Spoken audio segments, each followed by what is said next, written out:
Hey, what's up, everybody? Frederick Pogue here. So,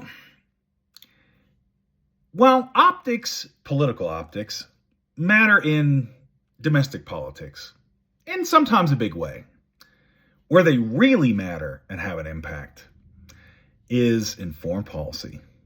And often, it's these little things that signal a coming bigger shift.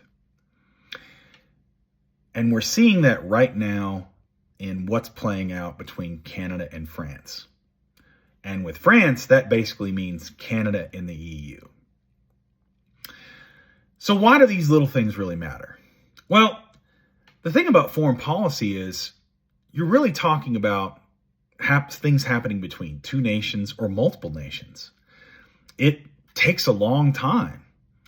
If you think two political parties reaching compromise is a big deal, man, add in all those political parties in different nation states with a lot more on the line, especially politically back home, domestically. So what's going on between Canada and France?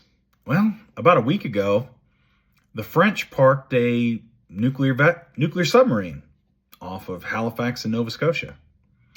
Now, that wasn't a threat to Canada, but what it was maybe a signal to Russia and to, enemies of democracy that, hey, France has Canada's back.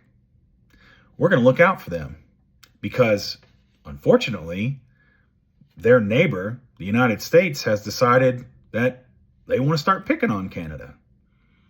So France said, you know what? We're going to help you out, Canada. We've got your back.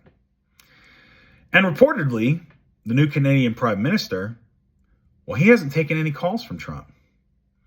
Whether Trump's called him or not, he's basically said, yeah, I'm not taking any calls from him right now. Yeah, because Canadians are rightly pissed off. So where was his first official visit? Well, it was to France. And your first official visit is a pretty big deal. It basically shows, hey, this is our bestie. This is the people we want to do business with. We're going to give them the honor of a first visit. And France got that from Canada. Usually we're the ones that get it in the U.S., but not now. So what does this all mean? Well, it could just be posturing. A lot of times that does happen in foreign policy. Maybe it's kind of to get our attention, but somehow I kind of doubt it. Because when you look at all the other moves that Britain and Germany and France are doing over in Europe, how France is running reconnaissance operations with their aircraft in Crimea and the Black Sea, giving Ukraine intelligence that we stopped giving it to them, that there's joint ventures coming up online to potentially replace Starlink for satellite imagery and intelligence there, how Germany's increased their defense spending, and they're getting pretty aggressive about it. And over, the defense minister in France, the chancellor in Germany have all stated they got to go a different way. That the United States can't take their cues from the U.S. anymore.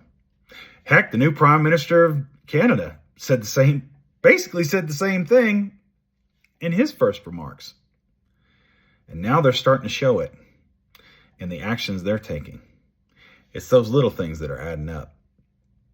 And while you've got people in power in the U.S. that are arrogant, so arrogant to think that, the rest of the world can't go without the U.S., I don't know, man. It looks like they're going to. What that means for us, I don't know. But looks like we may not be the cool kids anymore. Looks like we may not be the leader of the pack. I think the rest of the world's moving on without us. Anyway, that's all I got for you. Keep the faith, defend democracy, and I'll see you later.